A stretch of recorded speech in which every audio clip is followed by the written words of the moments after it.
بسم الله والصلاة والسلام على رسول الله. اللهم إنا نسألك حسن الخاتمة.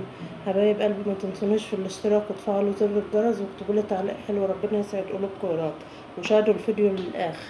النهارده يا حبايبي هعمل معاكم الفراخ بالطريقة اللي أنا بعملها كل دور، بس بوري يعني اللي ماهوش متابع.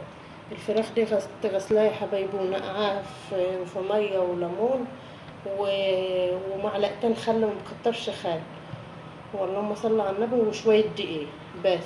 ورجعت شطفتها وعصرت عليها ليمون. والطماطم دي يا حبايبي عصرة فيها ليمونة برضه، ليمونتين، وخمس فصوص توم، وواحدة فلفل. والبهارات اللي عليها يا حبايبي فلفل، كمون، بابريكا. بس اللي عليها دي فلفل وكمون وبابريكا، والملح اهو يا حبايبي. وهنا مخرطة بصل وفلفلاية خضرا وفلفلاية مش حراقة أوي. فلفل بيبقى هو يعني في حرارة بس بتبقى خفيفة. والبطاطس يا حبايبي برضك مخرطاها وغسلاها، كل حاجة بغسلها. هنقلب عليها بقى يا حبايبي البصل والفلفل. انا غاسلة ايديا يا حبايبي.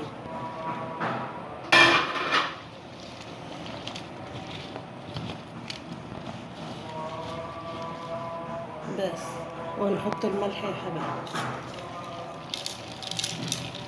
عشان ما ننساش. وهنقلب البهارات دي في الطماطم، نحط نصها زي ما انتوا عارفين على الفراخ، على البطاطس، والباقي على الفراخ. بس طريقة سهلة وبسيطة يا حبايبي، وكل حاجة في وعية واحدة. جربوها وهتعجبكم بإذن الله. بس ونص الفراخ بقى يا حبايبي، وأقوم حاطة عليها بقية الطماطم. زي ما قلت لكم نبشتها من النقيع وشطفتها، ورجعت عصرت عليها ليمون تاني، لأن زي ما انتوا عارفين الفراخ البيضا بحس فيها بتاع زفار.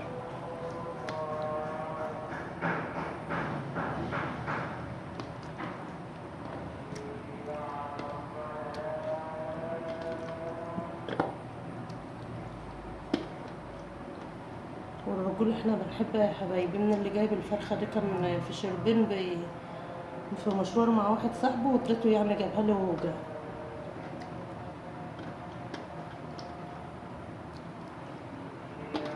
ودي الكبدة والقناصة يا حبايبي. بس وقشر الليمون ده بحطه فيها يا حبايبي، هما باجي اغرف يعني بحوش بلا عليه.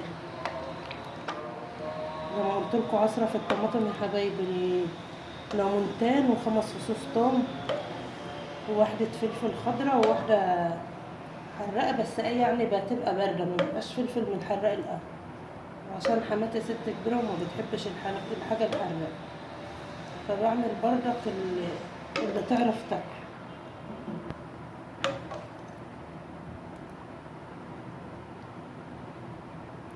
والفراخ ده مشققة يا حبايبي عشان التتبيلة تدخل فيها برضه.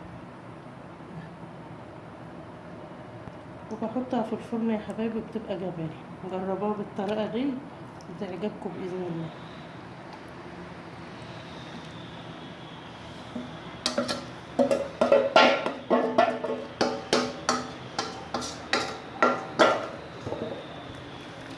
بس يا حبايبي هقطع الرز بقى وههدي على النار، وهطلع اولع الفرن ارجع معاكم تاني.